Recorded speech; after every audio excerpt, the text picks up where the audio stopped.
Hey there, how's it going? My name is David and you're watching Kai City RC. Welcome back to the channel and welcome to my review of the PR Racing S1 RM.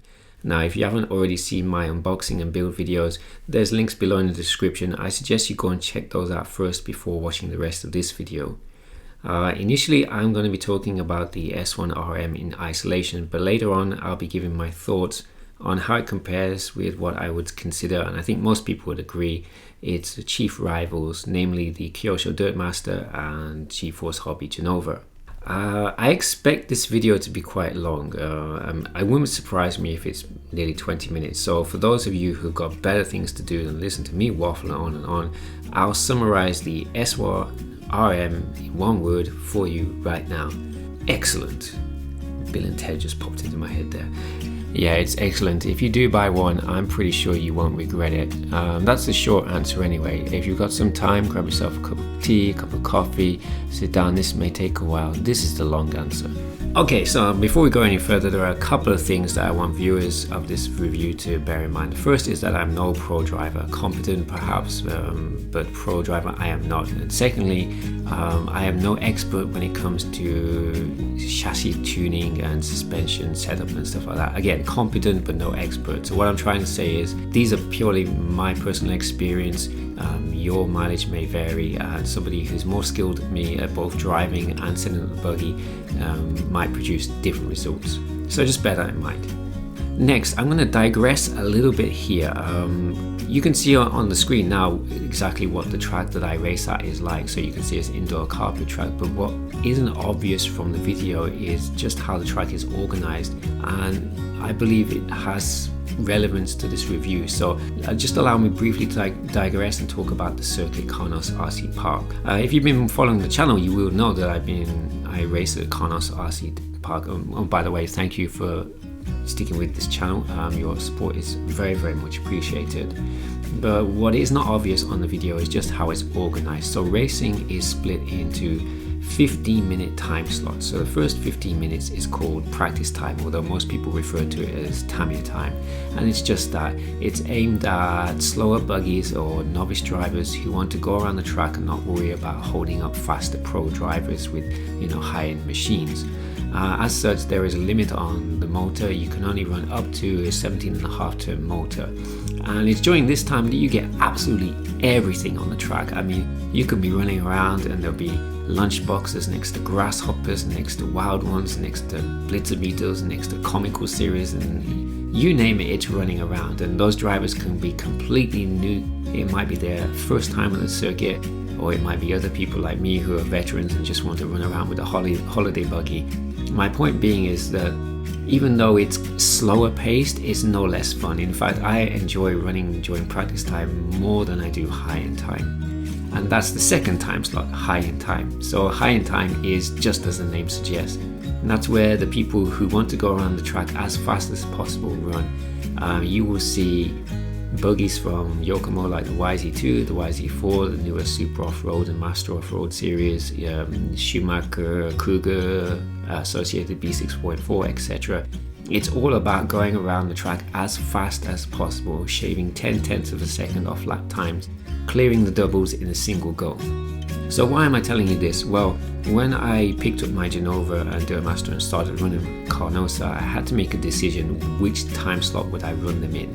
And I felt, and I'm pretty sure most people would agree, that being rear motor mounted and not really high end, it would be better. They would be more suited to the practice time rather than high end time. I mean, yeah, of course, I could have slapped some high-powered brushes setup in there and done my best to try and keep up with the modern mid-motor mounted buggies, but in doing so, I know I would have broken so many parts. In the year plus that I've been running regularly at Karnos, I have spent way more fixing my YZ2 and YZ4, despite them being far better built than all of my other buggies that I run there combined. I've not had to, in fact, this is big credit to the Dirtmaster Genova. Of all the running I've done at that circuit and all the crashes I've had, I've not had to replace anything on either of them save for rear wings. That's it. I've broken nothing. So there's a huge win for the Dirtmaster Genova. Anyway, I digress. So why am I telling you this? Well, right from the get-go, I knew I was going to be comparing the S1RM with the Dirt Master and the Genova, and that meant I need to set it up to run during practice time. And one thing about practice time is, as you're looking at the circuit now, you'll notice there are several small doubles, and they are set up specifically so that during practice time you will not be able to clear them in a single go. I mean, yes, with the fast 17.5 turn, with the right gearing and the right batteries and a lot of cooling, you could probably clear the doubles in a single go, but to do so, there would just be such a huge speed difference between you and the other buggies on the track at the time that it wouldn't be very fair. And so you're limited during practice time to taking those small doubles as individual jumps and not trying to clear them in a single go. And that has bearing for this review. The S1RM, with its alloy chassis and overall excellent build quality, just brings it much more closer to the high-end machines I have than any of the others. Indeed, to me, as soon as I started running the S1RM, it was clear I wasn't really pushing it to anywhere near what it's capable of. Yeah, that's right. Even without any setup really, the S1RM just felt much more capable and quicker right from the start. I had expected with the S1RM, it's got a wheelbase very similar to the Genova. I had expected it not to rotate around the corners as well as the Dirt Master with its short wheelbase does, but that was absolutely not the case. To borrow a phrase from my American friends, the S1RM just turns on a dime. It corners like it's on rails. It is very, very quick to react to steering inputs, much more so than the others. In fact, in all honesty, it took a while to get used to it. Going between the Genova and the Dirt Master is pretty easy because there's not a big difference in the way the two buggies handle. The same can't be said for the S1RM. It just corners so well. Now, as it's running stock springs with a slightly thicker damper oil, the same oil that I'm using in the Dirt Master and Genova, I suspect a lot of its cornering ability is down to battery placement. If you've watched my build video, you'll know that I opted to put the battery in its foremost position on the chassis, and so a lot more weight is pushed forward compared to the Dirt Master and Genova and typical rear motor drive buggies. And I think that is the main reason why the S1RM can corner as well as it does. Unfortunately, I also found that, and this goes back to me running during practice time, when it came to the small doubles, both the Genova and the Dirt Master they're very rear biased, and so they're very easy to jump because when you jump them, they land naturally. For the doubles, you have to slow down. If you go too quickly, you're going to hit the up ramp of the second jump, and so you have to slow right down. And I found that the S1RM, with the battery in its most forward position, tended to nosedive a lot easier than the other two, and so it took a little while to get used to it. So what I found was I was quicker in the corners, and most of the track I was faster, but when it came to the little doubles, it took a while to get used to trying to control the S1RM in midair and keep the nose up. If you watch the video closely, you'll see a few times where I was unsuccessful and basically just nose dived. So during the first few sessions at the track, I spent some time adjusting the camber, toe, ride height, etc. to my liking, and in the end I found that the settings that I settled on for the S1RM pretty much mirror those that I use on my other buggies. Unfortunately, on day one I had other commitments, so I had to finish testing early. However, for day two I decided to modify the battery position. I wanted to bring the battery slightly back from its current forwardmost position. The S1RM has plenty of options when it comes to installing ESCs. However, I found that my just stock was just too big, unfortunately, too big to fit in the side pods towards the rear. Fortunately, the rear gearbox brace, it has two braces, and you can remove one or the other to gain a little bit more space. I decided against that, and in fact my final solution was basically just to remove the cooling fan off the top of the ESC. Even without the fan, after 15 minutes of continuous running, temps rarely got above 40 degrees, and this is winter, but in the summer it wouldn't get much higher than that anyway. And with the ESC fan removed, I was able to push the ESC further back and subsequently push the battery back about, I guess about 8 to 10 millimeters. So on day two I ran with that slightly pushed back battery, and I found that its tendency to nosedive was somewhat lessened. It still It would still do it more than the Dirtmaster and the Genova, but not as bad. But fortunately, it didn't seem to affect the cornering ability too much. So after about 3 hours or so of track time, what's my final verdict on the S1 RM? Well, I love it. It's fantastic. To me, it ticks all the boxes. It's got superb build quality, it's got fantastic handling, it looks great. And on the last one, I'm not alone. I ran an Instagram poll asking people to vote between the S1 RM, the Dirtmaster and the Genova, and the S1 RM came out top. It was a small margin between that and the second place in Genova, with the Dirtmaster unfortunately trailing far behind in third place. Yeah, it's a great kit. There are a few minor changes I would like to see. There's nothing wrong with the Buggy. The only real criticism I can level at the S1 RM is the cost of some of the spares. So if you're in the market for this sort of Buggy and you want the highest levels of performance and you can get hold of the spares at a reasonable price, then you should seriously consider buying the S1 RM.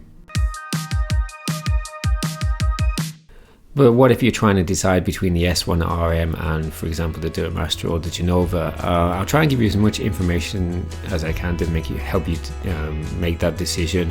What I'll do first is I'll put the specs of all of my machines up on the screen now. Now, ideally, they should all be running the exact same ESC motor electronics to kind of remove that from the equation. But unfortunately, it just wasn't possible to do that. However, in an effort to kind of mitigate some of the differences, I played around with my transmitter settings to kind of reduce throttle endpoint so they all roughly had the same or similar top speed and acceleration. And I know it's not ideal, but it was the best that I could do. Okay, so first up, we got to talk about prices. Now, again, I'm based in Japan, so I'll just quote you the MSRPs. The Dirtmaster and the Genova are both around 28,000 yen, with the S1 RM coming in at 36,000 yen, so quite a bit more. However, for that extra money, you do get the lovely, and it is very nice, the aluminium CST main chassis and the aluminium shock bodies. And if you try and upgrade, if you purchase the optional G-Force Genova shocks or the Dirtmaster shocks, you can easily add another 10 to 12,000 yen to the cost of the Dirtmaster and Genova. And so I personally feel that the S1 RM is actually pretty good value for money. It's more expensive, but you actually do get quite a bit more Buggy for your money. So just bear that in mind when I talk about the lap times that I'm about to talk about. I had planned to do a kind of Top Gear-esque commentary on laps for the three Buggies, but the circuit was busy and I didn't have a lot of time, and I was mostly concentrating on just driving really. And so in the interest of brevity, I'm just going to go ahead and tell you the lap times right now. So what I did was I did about 20 to 30 laps with each Buggy, and then I took the fastest three and averaged those out. What was the result? Well, if you watched my previous video earlier on in the year, the Dirtmaster and Genova, you probably can already guess the answer on this. The Genova's average was 22.23 seconds on this current track layout. The Dirtmaster was a hair slower at 22.98, so not even a second between them. I'm basically attributing the Genova's slightly faster time mainly due to it's got stiffer springs on front and rear. The Dirtmaster is still using stock springs because I do sometimes still run it in the dirt. What about the S1 RM? Well, as you can probably guess, yeah, it was faster, but not considerably so. The average of the fastest three laps came out to 21.38 seconds, which is slightly faster but not a huge margin. So there you have it. Around the track, the S1 RM is the fastest, and to be honest, even without the timing gear, I could just tell it was faster. It just felt better composed, it cornered better, and once I got used to how to pitch the nose better in jumps, in the smaller doubles, yeah, I started to pick up speed and the lap time started to come down. As a final comparison, because I don't really put a lot of emphasis on lap times because there's so many factors affecting them, but as a final comparison, hopefully you'll find this useful. But if I was to personally rank the three Buggies in different categories, this is what I'd come up with. So on screen now, you've got the Genova, the Dirtmaster and the S1 RM. The first category is value for money. I think that even though the S1 RM is a bit more expensive, you get a lot more Buggy for the money. So What I've done is the winner of each category will get 3 points, second place gets 2 points, and the third place gets just a single point. So the S1RM comes out tops in value for money. When it comes to cost of spares and options, unfortunately it comes last. I would say the Kyosho Dirt Master, the spares are quite cheap. Some of the options can be expensive, but the spares are quite cheap. The Genova, on the other hand, spares tend to be a little bit more expensive, and the options are, kind of expensive, to be honest. When it comes to adjustability, the S1RM wins hands down, not just in suspension geometry, but also positioning of the battery, for example. When it comes to build quality, again, the S1RM wins out.